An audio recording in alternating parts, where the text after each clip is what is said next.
राधे राधे सभी को। कैसे हैं आप सब लोग। आप मुझे पता है इस वीडियो के एंड तक रुकोगे ही नहीं, क्योंकि जो चीज़ आपके अगेंस्ट होती है उस चीज़ को आप सुनते ही नहीं हो। अगर आप सच्चे भारतीय हो ना तो प्लीज़ सुनना मेरी इस वीडियो में मैं क्या कह रहा हूँ, सुनना। तुम्हें इतना भी अंदाज़ा है कि पाकिस्तान ने हमारे देश पे कितनी बार अटैक किया है, पाकिस्तान हमारे देश के साथ कितनी बड़ी साजिश कर रहा है। हमारे हिमाचल में, मैं हिमाचल से बिलोंग करता हूँ, तो हिमाचल में जो ये चिट्टा नाम का जहर इतना फैला हुआ है, ये कहाँ से आया? ये पाकिस्तान की एक बहुत बड़ी कॉन्स्पिरेसी है। ये जो नार्को टेररिज्म हमारे हिमाचल प्रदेश में आई, ये कहाँ से आई? इसे कौन प्रमोट कर रहा है? ये आतंकवादी ही इसे प्रमोट करते हैं। जो आतंकवादी संगठन होते हैं ये ही इन्हें प्रमोट करते हैं।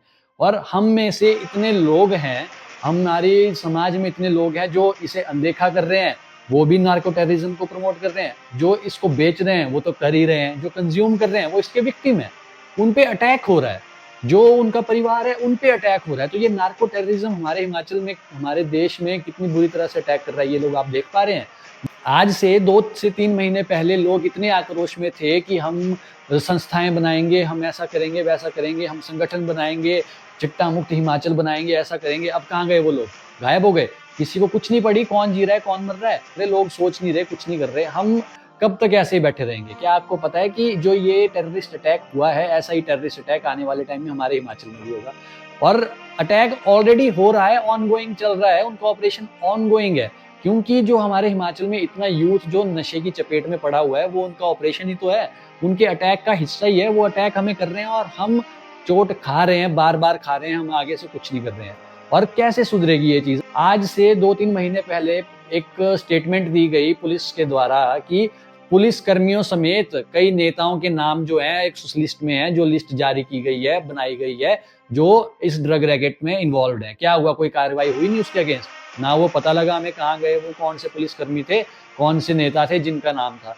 आज से 7-8 साल पहले जब ये हिट किया, प्रॉपरली हिट किया हिमाचल प्रदेश में, जब लोगों को समझ आने लगा कि चिट्टे नाम का जहर कुछ आ गया है, अगर उसी टाइम स्टैंड ले लिया गया होता, थोड़ी अगर इसके बारे में पूछताछ कर ली गई होती कि ये है क्या, कहाँ से आ रहा है, और उस टाइम इसे रुकवाने की कोशिश की गई होती, तो आज के टाइम पे ये इतना नहीं बड़ा होता। और आने वाले टाइम में आप लोगों के घरों में ये घुसा होगा, आने वाले टाइम में ये इतनी बुरी तरह से फैल चुका होगा कि आपके बच्चों को दिया भी जाएगा और आपके बच्चे पहचान भी नहीं पाएंगे कि हमें नशा दिया जा रहा है। ये इतनी बुरी तरह से फैलने वाला है।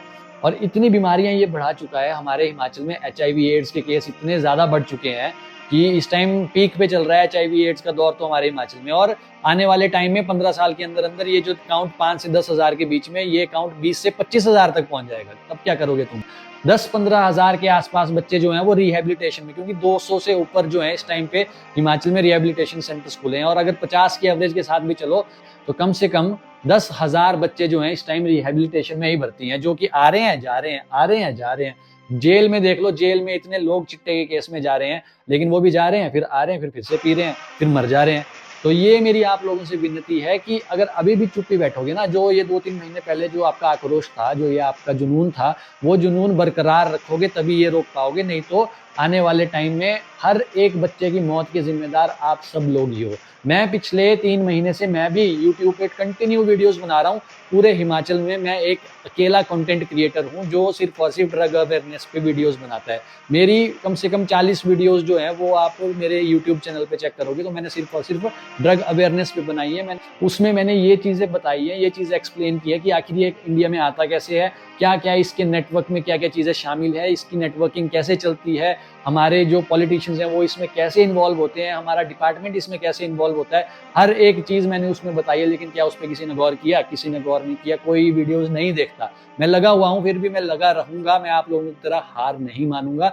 मैं गैप टू गैप आपको याद दिलाता रहूंगा कि भाइयों ये चीज़ से बचना बहुत जरूरी है, वरना आने वाले टाइम में आप लोग खुद मजबूर हो जाएंगे अपने बेटे को इस चीज को देने के लिए कि तू इंजेक्ट मत कर, इसे सिल्वर फॉइल पे पी ले और घर पे पी ले, मैं तुझे ला के देता हूँ, बस मर मत जाना। ये चीज आप करेंगे और मैं आपको गारंटी के साथ ये बात बोल रहा हूँ कि आप लोग ये करेंगे ही करेंगे। आज से 10-15 साल के बाद ये नॉर्मलाइज इतना हो जाएगा। जैसे शुरू में शराब थी, जब हम छोटे से होते थे तो शराब को ऐसे माना जाता था कि एक श्राप है। शराब नहीं माना जाता, श्राप है।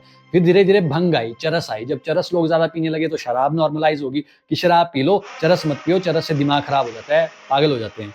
फिर धीरे धीरे चिट्टा आ गया, फिर दोनों चीजें नॉर्मलाइज होगी, शराब भी नॉर्मलाइज होगी, भंग भी नॉर्मलाइज होगी, दोनों नॉर्मल लगी होने। सोसाइटी में शराब पीने वाले को भी कुछ नहीं बोला जा रहा था और ज्वाइंट या भंग पीने वाले को भी कुछ नहीं बोल रहे हैं कि कोई बात नहीं, चिट्टा तो नहीं पी रहा है, एटलीस्ट मर तो नहीं रहा है। तो ऐसे ही आने वाले टाइम में इससे आगे का एक और नशा आ जाएगा और ये चिट्टा भी नॉर्मल हो जाएगा। इसे रोको, वरना हमारी नस्ल टोटल खराब हो जाएगी। देवभूमि के नाम पे मरण भूमि बन जाएगी ये हिमाचल। मेरी आप लोगों से यही रिक्वेस्ट है। राधे राधे, जय श्री राम।